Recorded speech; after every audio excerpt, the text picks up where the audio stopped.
When we record a real-life event onto a computer, the process is called digitizing. So we have to digitize or input, for example, a sound. This is an analog to digital conversion.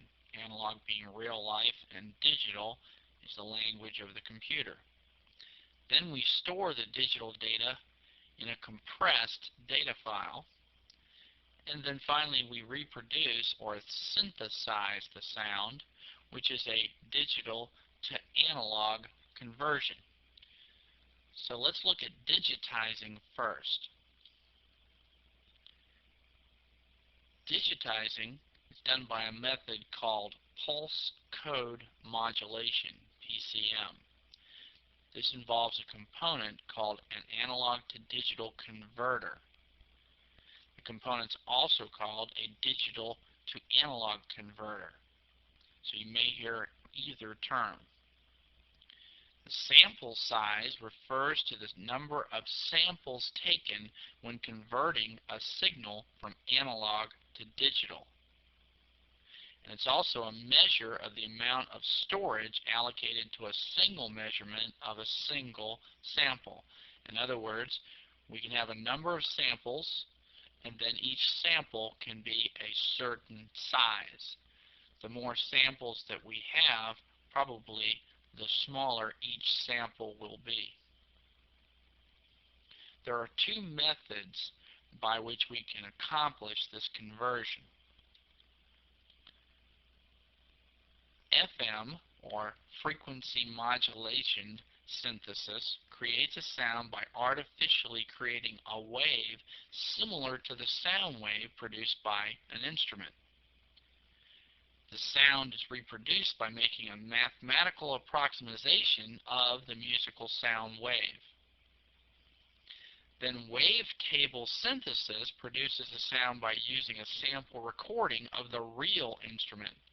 This produces a better sound than FM synthesis, but it's also much more expensive.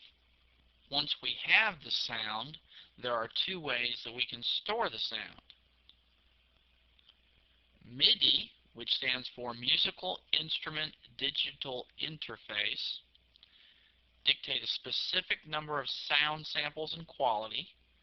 MIDI files have the .mid extension, and they use data compression due to the size of the files. MIDI is used to store most game music. And then WAV files have a .wave extension, and they're used to store most multimedia sound, most of the sounds that you hear on your PC. For example, you've got mail.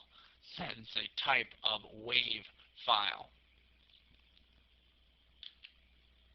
We can also compress the sounds to save space. MPEG Data Compression Standard stores a full motion video and sound. It tracks the movement from one frame to the next and only stores what changes rather than compressing individual frames. So you can see how that would save space. But it's a type of lossy compression, which means that it compresses data by eliminating some of the data. And when we eliminate some of the data, of course, we are going to affect the quality of the representation.